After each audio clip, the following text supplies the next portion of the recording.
So welcome at this podcast. My name is Guy Cools. I'm a trans dramaturg, and I will speak today with Lia Haraki, a choreographer from Cyprus, about her artistic career of over 20 years and the importance of developing and sustaining a voice as an artist. Welcome, Lia.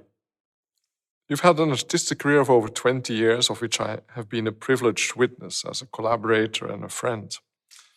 In this period, you developed a strong and unique artistic voice that you allowed to transform over time. Today, I would like to talk with you about this journey and this voice. So my first question would be, when was the first moment that you felt you started to find your own voice? Hello, and just to let you know that I'm so happy we're doing this now, and we're doing this after 20 years. For me, it's so precious and important to be here with you after our collaboration so many years. So yes, I want to, before this moment of finding a voice, I want to go a little bit before in the first years of choreographing. So in the beginning, it took me a few years of making performances of all the choreographic ideas I had imagined when working as a dancer in other people's pieces. And I really wanted to try them out.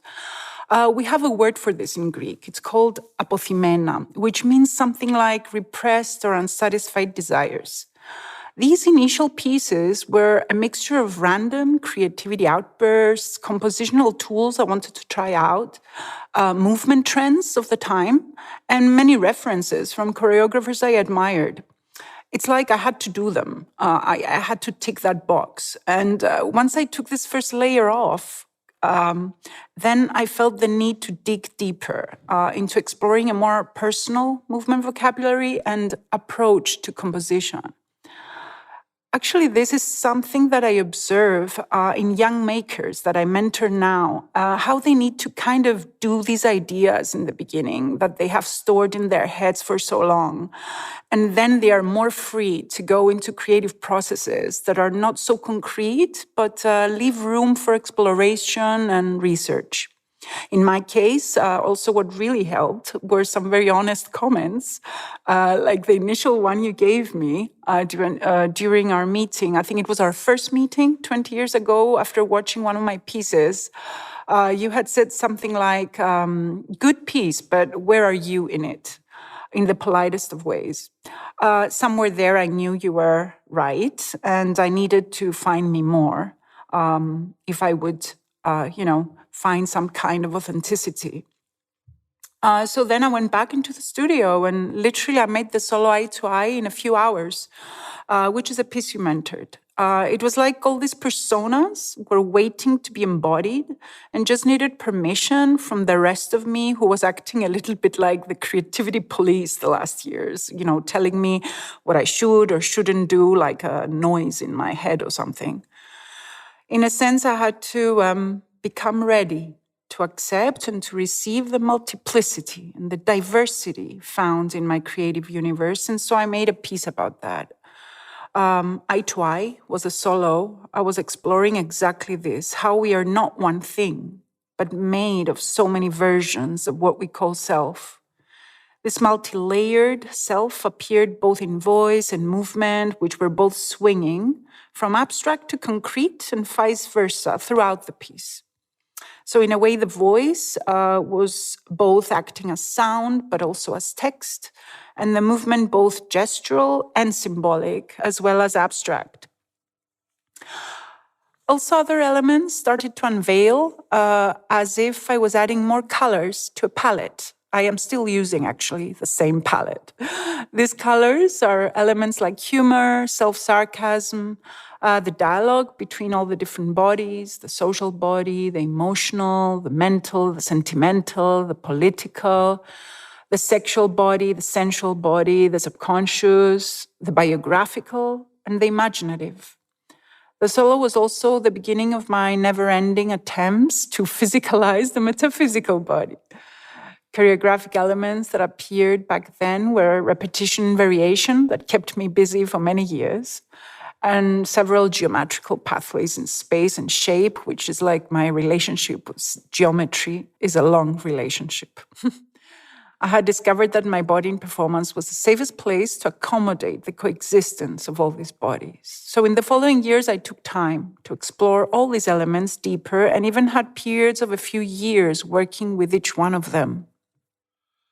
After this initial moment, you allowed your voice to develop and transform, integrating a lot of new practices.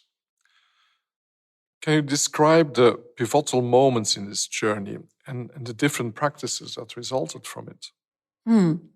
Well, looking back, one of the characteristics that reappear is the need to communicate the different ways of composing and creating to others for their own use.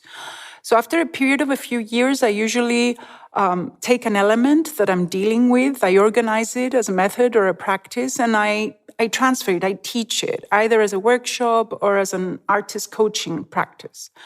I like to share by nature. I'm an educator, so I have been teaching at the dance studies program of the University of Nicosia for many years. So transferring the information and experience to others is very important to me and a big part of the work. Also, you need to give in order to take, right? So the first period was the exploration of biography as material for the stage. This came because I wanted to guide dancers to talk in a way that got the audience engaged. And I discovered that they could do that if they confessed something that actually happened to them. These monologues carried a certain passion and energy that was alive and vibrant. I was not really bothered with the technicalities of how they tell the story, since I was not interested to go deeper in methods of acting. I had seen that stand-up comedians do this, as they are the authors, directors, and performers of their own stories, and so I started looking at stand-up comedy. In the end, the practice that I put together included elements from stand-up, like the use of the microphone, the idea that everything said comes from one's memory, personal experiences, and references. What was added to it, though, is that the stories told could now be embodied, not just said, meaning they could be sang or moved or sounded or danced. So the text is often replaced by other bodies, not just the mental. Another important thing for me is that in the practice, I was not concerned with making the audience laugh, like in stand-up. But actually, the opposite was usually happening, as some of the stories were extremely moving and emotionally loaded. Later, this was turned into a series of workshops for both the community and professional performers. It was a huge joy, Guy, to have taught them together with you in so many places.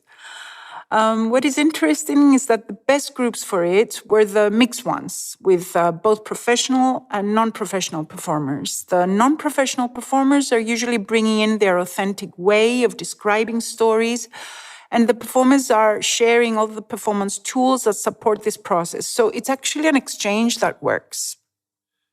So, Lia, after exploring the concreteness of autobiographical elements, you went back to a more abstract movement-based research in the next period.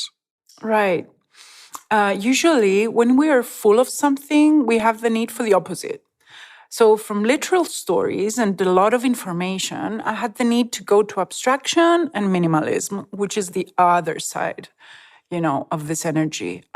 So this is where I stopped. I had the need to really pause, to stand still, to breathe. And I remember I was in my attic at that time, and I was just standing for a long time. And then one day I started swinging from side to side. At the time, I was reading the philosopher Heraclitus and his ideas on change as the only constant thing. And I got interested to see if I could be mindful in being the change rather than choreographing it or planning it. So to do that, I had to connect to the intuitive body and embody my gut feeling and move from there if possible, rather than organize my body's motions. Movement was coming in repetition and variation, accelerating and accelerating more and more until I was becoming a fast source of effortless energy. I needed, though, to train myself, not to judge or criticize what I was doing or what the movement looked like. some voice in my head, judging the form of the movement, and instead to ride on this wave of movement flow and become it moment to moment. So the aim was to connect the non-rational body and for movement to be happening to me instead of me making it happen. And gradually, the work became more about energy becoming the form rather than form creating the energy.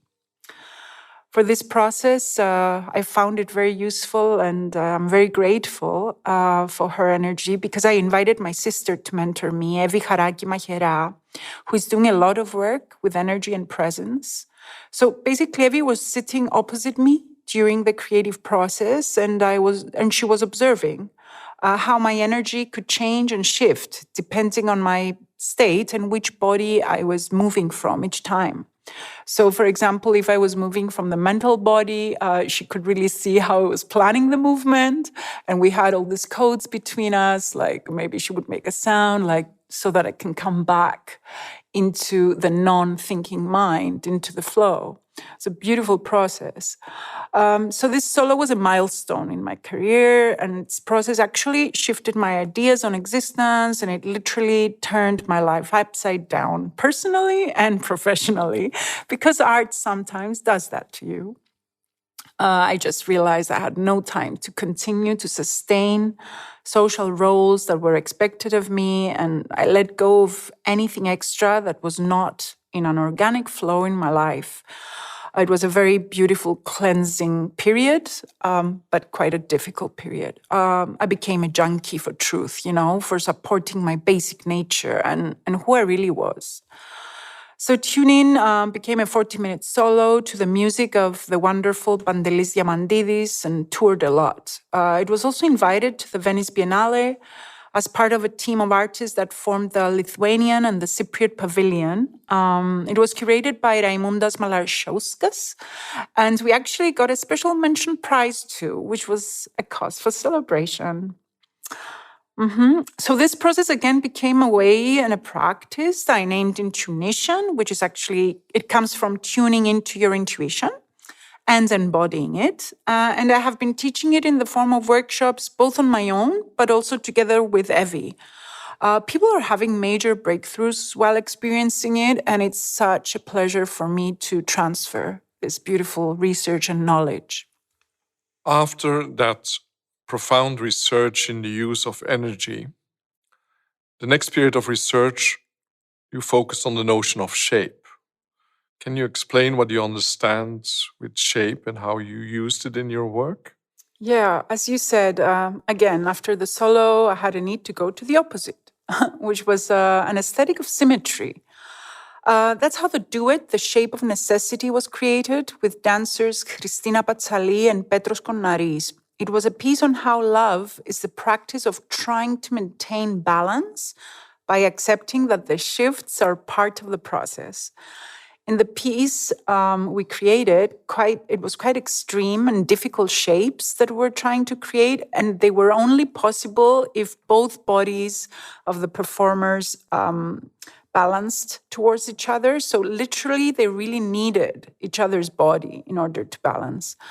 And then a continuation of this was the group piece Humans Being, with 5 bodies that were all needed so that the complicated structures we choreograph wouldn't collapse. Geometry comes in often, and I feel it has something to do with sacred geometry, because these shapes that come, at first I see them in my meditations, and then I try to apply them, and many times I see what they symbolize as well. So the last years, I have been seeing this rhombus shape, diamond shape. And the other day, it totally made sense to me. And it was a very powerful experience when I connected it to my practices. And I want to tell you about this. For example, the last years, I'm kind of dividing my daily rituals into rituals of what I call vesseling and channeling. So vesseling is when I treat my body as vessel, which carries so many things, thoughts, emotions, knowledge, and it has a V shape in my mind. So with this, I clean my body, I balance it daily. So there I use rituals like meditation, vocalizing, physical vibration, and intonation, and all kinds of practices that help me connect to my inner self. And channeling is actually the opposite. It's when and it has actually a pyramid shape, or like the Greek L, lambda. So in channeling, I channel the information to the outside world through different channels, whether it's a performance or a simple conversation. So the two shapes together make the diamond shape, or the rhombus. And now I was even thinking I have like a first reason to do a tattoo, because I was thinking for a long time it has to be super meaningful. So yeah, the diamond for me is maybe something I want to put also on my body. From the very beginning of your career, you have been concerned not only to support your own development, but also that of your community. For this, you initiated or supported a lot of projects, such as the dance house Lemesos, Open Up, or the dance program of the University of Nicosia. Why is this so important to you, and can you describe how some of these initiatives have been supporting other artists and the Cypriot performance community at large? Mm-hmm. Well, in the beginning, around 2003, I returned home. I mean, I was working as a dancer in Athens before, so I felt quite alone, as only a few choreographic voices were around at the time. Of course, one of them was the pioneer of contemporary dance in Cyprus, Ariana Economou, who's a very important figure in performance and dance. But also, nevertheless, I mean, there were very, very few voices. Here I must mention that Cyprus is a small island of almost 1 million in population. Also, the authorities put most of their energy in politics because of the political situation, which is unsolved for 47 years now, and the island is still divided in two. So you can understand how the arts are the last wheel on the carriage, which is still the case. Although I must say some things have improved. Anyway, so when I came back, I wanted a community and a scene, structures to support my work, a dialogue between artists, as well as to develop an audience. I understood that if we, as artists, wouldn't take action, then nobody would. To care is something internal, right? You cannot just ask people to care if they don't really. So looking back, I can also recognize that to initiate beginnings is also part of my character. It is also a sign of the horoscope I have, the Aries, which is the first of the zodiac signs. We are usually initiators, fighters, daring, spontaneous. But I have to say that we suck at ending things. So all the things I initiated, it wasn't just an altruistic act on my behalf, but more like even a selfish one. I wanted to belong to a scene where we would support each other's work and create a momentum, you know? So everything came from a deep and a practical need. For example, I wanted a space to rehearse in, and so I reached out to the other creators at the time. These were choreographers Chloe Melidou, Anna Haralambous, Natasha Georgiou, and Evi Dimitriou, and we all joined forces and found a space. Then we were able to ask for funding for it, with a lot of persistence, of course, and we finally got it. We realized then that this space was not just for us, but we could offer classes and workshops for dancers and many other things. And then we even created a residency program for research, which is still now happening. Later, we also created its own festival. It's called the Open House Festival, and soon we had a structure of a dance house. Actually, the Open House Festival is still running annually, and it's curated by the artistic director of our dance house the last 7 years, Alexis Vasiliou. And it is, in my opinion, the most progressive performance festival on the island, with a local as well as an international program. So the local community of dancers and performers really embraced Dance House, and so did Europe, as we soon became members of the European Dance House Network and the Airwaves Network, which supports young makers in Europe.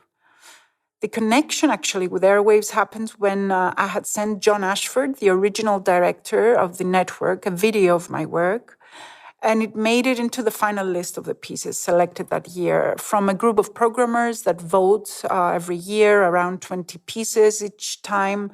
And of course, these pieces have an opportunity to tour internationally. And so this was a super, super opportunity for me to start like more of an international, exposure.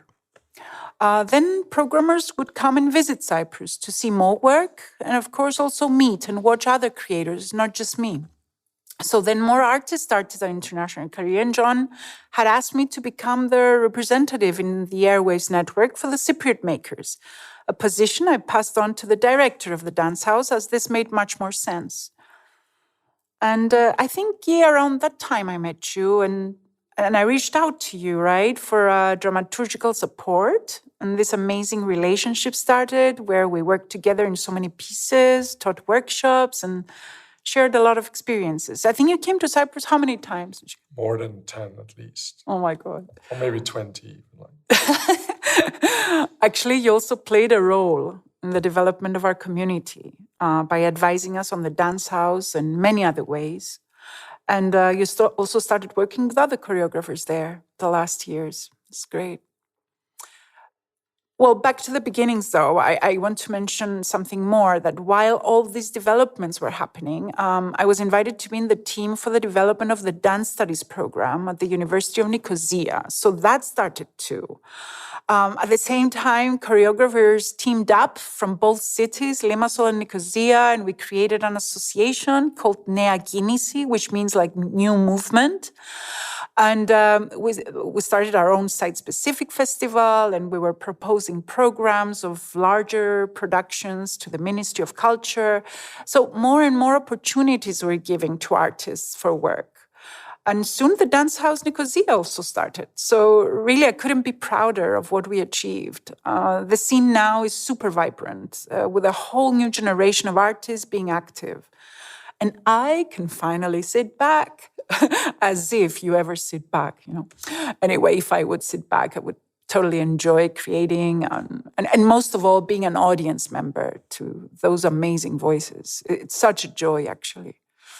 And also, I focus on my coaching series. I'm the coordinator of the performance laboratory of a European program called Open Up, led by the Municipal Arts Center in Nicosia, NIMAC. And there I have around 30 young makers, and I invite Cyprus-based artists and guests from abroad to give them workshops and master classes, like the one you gave for the workshop on dramaturgy. And next year, they're actually showing their work, so I'm mentoring their processes. And I think it's a very promising future generation of makers that are, cooking and will follow up on us. So you just mentioned how you're coaching this Open Up project. And for this coaching, you also developed some unique coaching methods or even artistic practices and presentation formats that support the development of other artists. You called one coaching method the onion, as it is as much about undoing as doing. And one of the very successful formats you curated is called the performance shop. Can you tell us a bit more about these two concepts and projects? Yeah. Well, I have to start by acknowledging that working with you as a dramaturg in my work, I really experience how it is to support an artist by listening and witnessing without invading their process. And therefore, I now apply these principles when I mentor others. So I'm really, really grateful for this knowing. I really don't know if I would actually go so much into mentoring or coaching if I didn't have this experience with you. So this is very special for me. So The Onion is a coaching series I created from my experience in the creative process and what stops me often from flourishing. I had noticed that often if something is in excess, for example, I lose the balance and the flow of creation. For example, if I'm over-enthusiastic or over-doubtful.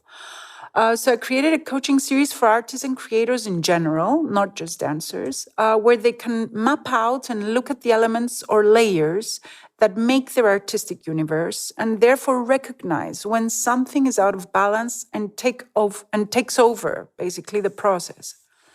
In The Onion, the creative process is treated, as I say, as a process of undoing rather than doing, by removing the unnecessary so that the outcome can be revealed rather than developed. It's like we trust that the piece, for example, already exists in another realm. We really trust that and allow it to appear rather than create it. It's a much more organic and easy way, even though we're not very used to it. We're always used to thinking that, if we do hard work, then the piece really appears, which is also true, but the opposite also is valid. So, as I said, we use different exercises in The Onion. We unlayer basically and isolate 8 elements of layers that I consider important in the process. And one of the exercises is literally the peeling of 8 onions. And it is amazing how many realizations artists have about their work through the peeling exercise. The process makes them reflect, articulate, and clarify to a larger or smaller degree what makes their artistic universe. And by the end of the coaching, participants leave with a set of maps, set of priorities, and sometimes even a future plan. And another project was the performance shop, which you curated, and which was probably one of the most large-scale projects that you did. Mm-hmm. Well, the performance shop concept was an actual pop-up shop that happened 3 times in 3 different cities over 4 years. The first time was 2014. It was in the frame of the pop-up festival, which was happening in Nicosia by NIMAC. Then in 2015 in Limassol, and then it was hosted at the Athens and Epidaurus Festival for a month, and it opened in the center of Athens. The shop was a frame that was chosen as an ironical comment on the value of performance as an immaterial art form. It was an attempt to speak about the worthiness of the ephemeral nature of performance, its importance and its use in daily life. It was a curatorial project, you're right, as I hosted works in the shop of other creators besides my own. The shop included performance services in the forms of one-on-one experiences, as well as durational pieces on display in the windows of the shop. To create these works, I was guiding artists to think in a very particular way of what they could offer society today beyond the end result of their works. So I created, again, a coaching program for this. For example, I want to give an example of this way of thinking. So the first day of the coaching, I guide artists to create 2 lists. The one is about what they think the world in general, either as humanity or as a planet, needs or lacks today. And the other list is to write down their own artistic desires, whatever these are. So then the question arises, which is, where do their own artistic desires meet the needs of the world? With this in mind, they create performance services that aim in offering very specific elements. So, for example, we had shows that targeted topics of loneliness and isolation by creating a sense of community and a way to live in connection to others. Or other works were on the importance of adaptability and difference. Safe performance frames were created that cultivated trust and care. Shows about empowerment, about activating a sense of belonging to a group or to a community, and many more issues that are necessary in today's rapidly shifting world, as we are all experiencing. And this is also where I see the voice of the artist or the creator, a powerful voice and a useful voice in supporting actually the voice of humanity, which often is a frightened voice and therefore a numb voice or a traumatized voice and therefore a silent voice.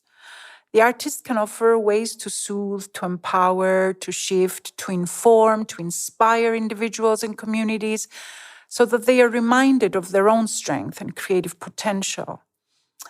the artist can be someone who is not found only in theaters or museums, but in the middle of life, supporting humans to thrive.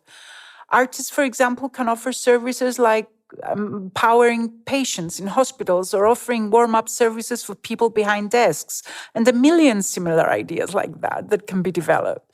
I really believe in that. Actually, I even sign my emails like artist on stage and off. And I feel that my role as an artist is not that of an isolated genius as it was considered for many years, for centuries actually. But as a member of society who can affect ideas and perceptions in a substantial and practical way. The last years, integrating and working with your actual voice as a performer has been one of the most important aspects of your work. What is so important about the voice being vibrated and heard? And maybe you can also give some examples of how this works. Well, the voice for me is the closest I think I can get to understanding vibration and therefore sensing being alive. Through the activation of the vocal cords, I have access both to my inner world as I feel my organs vibrating, as well as using the voice to connect and communicate to the outer world. So the voice is the connecting force I feel between my existence and the world. And actually it functions like a cycle, meaning I produce sound, and as the voice is externalized into the world, at the same time it is being received back into my body through the ear, and together with other sounds, of course, and so it brings the outside world in me again. I have worked with this body part, the voice, from day one, and I have used it in so many ways. I used it in my first piece that you saw, Evergreen. I used it as a whisper. Evergreen was created with the visual artist, Christodoulos Panagiotou. And I remember we hid a microphone inside a plant, and I was whispering to the plant. Then I treated the voice like abstract sounds and cries, which were not really abstract as they were very emotionally loaded and character-based. This was a piece, one of the first pieces called Soundproof. Actually, in that piece, the performers became later some of our best choreographers like Evi Dimitriou, Milena Ukrenkoulas, and Elena Antoniou. Very, very active these days and in this contemporary time. Other times, I explored the voice through what I call the in-between sounds, which are all the sounds we make in between words or instead of words. For example, like,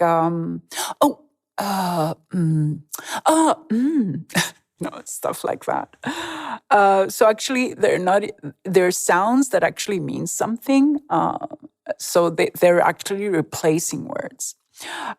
We did this in the piece Party Animals with Alexander Michael and Ariana Markoulidis, both collaborators for many years. Also with visual artist Polis Peslikas, and also started working with the vocal coach Catherine Robson, who was also performing in many of my pieces. Then the voice as text to tell stories, like the biographical pieces, like The Solar Giraffe, for Eleana Alexandrou, or the devised theater piece, The Active Spectator, for actor Marios Ioannou. Then the voice to color breath, like in the intonation pieces. So I would be going from side to side, but then like coloring.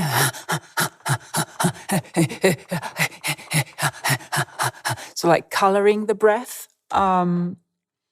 And even this repetition would bring even different characters and different sounds and different, intensities. Different emotional states. Yeah. Sometimes when I was performing Tune In, I had this idea that, I was downloading creatures or they would be visiting me on stage or something, coming into my body. Just lovely too. Yeah, just to think about that you're not alone on stage. Actually, the last years I focused on repetitive poetry.